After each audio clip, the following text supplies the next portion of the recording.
The music I can hear in my head, I'm still very, very far from making that. What do you hear in your head? What music?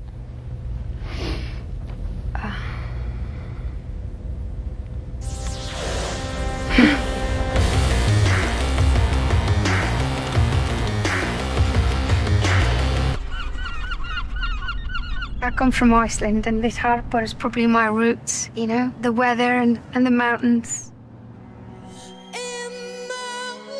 It was sort of a long way to walk to school. And it was sort of my moment of singing top of my lungs and like sort of ecstasy. I had no idea that anybody would ever hear it. It was more just my method of interacting with the environment. You'd walk down a hill and you sing the verse, and then on the top of a hill was the chorus, you know.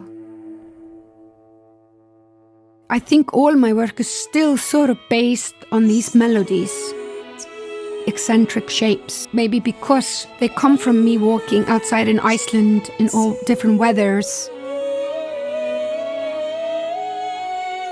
I would get a craving that I couldn't understand, and it would be satisfied with the right film or with the right book or with the right CD.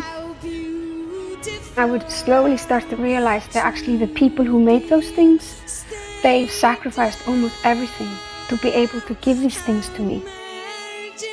It started to become obvious to me that I was being a coward, hiding my songs.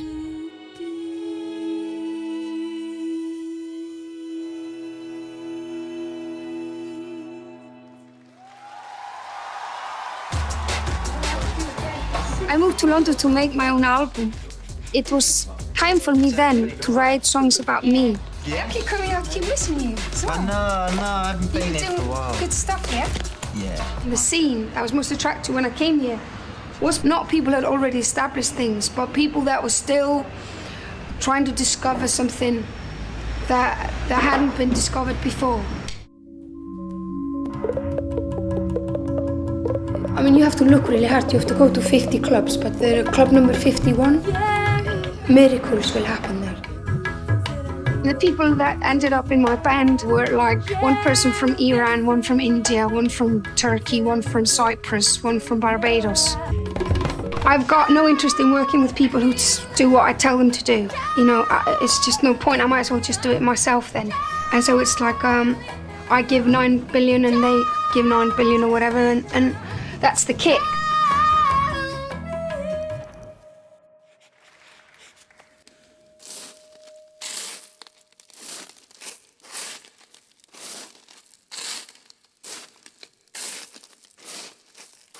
The sound collecting process is very academic, and you sit down and you collect.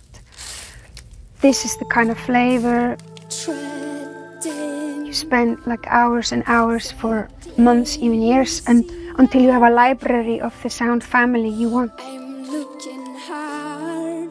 It was all the kind of little insecty kind of noises. I think the hardest request she had was she wanted to get the sound of little buds on a branch of a pussy willow bursting open. Yeah, we couldn't get anyone to take us seriously. We called all these nature conservancies and like natural recording societies and said hi. No one ever called us back. Yeah. We're working for Björk and we need the sound of pussy willows bursting open. And they just couldn't, they couldn't do it. There were some pioneers who were trying to look at the landscape and the country and try to change that, what they saw and what they felt into audio.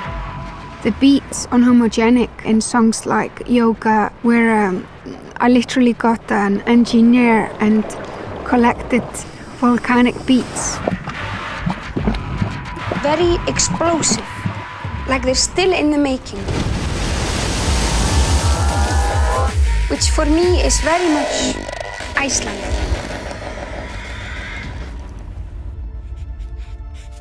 Songwriting or music making has to come from an emotional place, where you can create music or communicate with the people you love. And it's so strong that it's the same on the outside as it is on the inside. I feel you compress hair. I'm trying to find the flow between the rhythms that I'm listening to at the moment, or the friends I'm hanging out with, and the people I love, and what's happening in the world. It's sort of about waiting for the stars to align, and suddenly you wake up and you can feel that, wow, like 3 things of my life have aligned up, so I'm gonna document it. Tell her that you love her. Sometimes there's fruits here, and then a year later there's fruits there, and you just have to sort of attend it, I guess. Yeah. A lot of electronic music, the beats come first, and a lot of musicians that work with me, they're very surprised when we have to start from the melodies. In the beginning, it's a lot of intuition, and I just do what I want to do, and I just have to be in a space where I can experiment. Having wrote most of the song with touchscreen in my lap, or playing with different patterns in nature. I did some of the songs with a game controller Nintendo, where I had the different chords on the buttons, and the joystick would be the speed, and trying to figure out like gadgets that you could be as impulsive as possible. I have usually a team of engineers that help me map that out and programming a grid to something that's freeform afterwards. While you are away, I do try to start with lyrics that they have impulsive connection to the song. So I will have like stick words or guide words.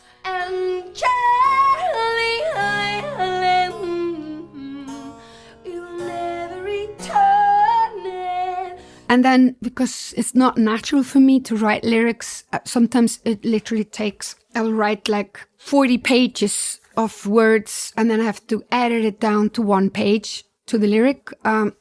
It sometimes goes through a really long road, and I don't give up till I found the words I feel are the right ones. So when you come back, we'll have to make new love. The studio process is very disciplined and very focused. I guess after the songs are written and everything's ready, I sit down and arrange it. It's sort of more of a clever academic side in me. Okay.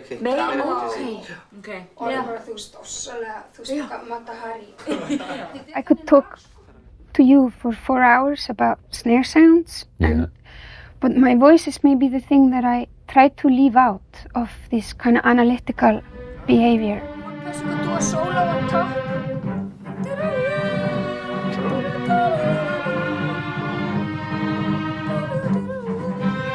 And it's nice when you go to the studio and you work and you're doing a mosaic, and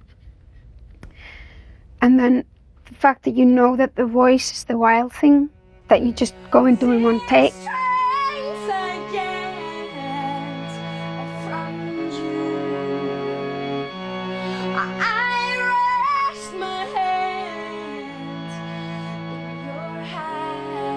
I'm super protective of it, just that it's instinct run and driven. It just is what it is, you know? We can only have the feelings we have right now. I think it's very important, that the spontaneity of that. That's my kick in life, you know, I guess.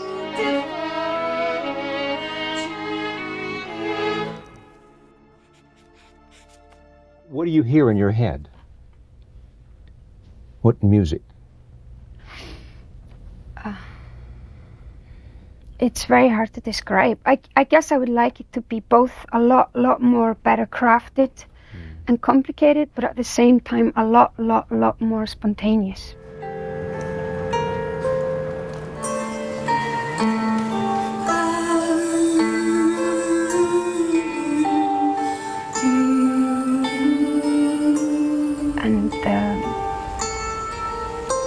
still feel effortless.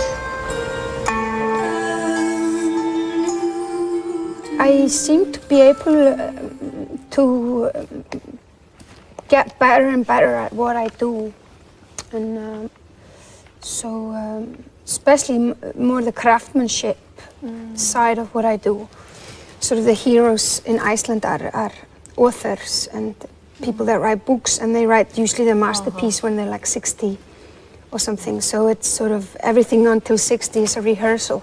I think that's one of the beauties of getting older, is that you become more like the ceiling of a cathedral, you know, there's like 1,000 pieces and it takes 2 years to make, you know. So you're trying to get the whole.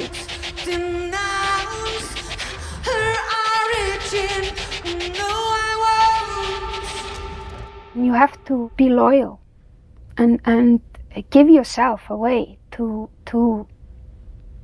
the music. I still haven't even touched the music I want to write. If I'm lucky, I will maybe do it. I'm the sort of person that when it comes to say something like language or just communicating on a daily basis, I feel like I'm trying to put an ocean through a straw. But with music, it doesn't feel like that. It's just the one most all-embracing, forgiving, understanding thing. You don't have to explain yourself. And it's the one world that can cover like all the emotional levels of you. It's like a warm embrace, you know? I want to make music that I would like to walk now to Tower Records and buy a CD that would like save my life. A lot of times I walked out like in heaven, you know? That's what I aim for. The nature of most musicians is generosity. You really want to give. When you're 3 or 4, you want to sing a song that will make all the upset people in the kitchen happy. That's your drive, you know. Even though you become a grown-up, that's still what lies behind it all.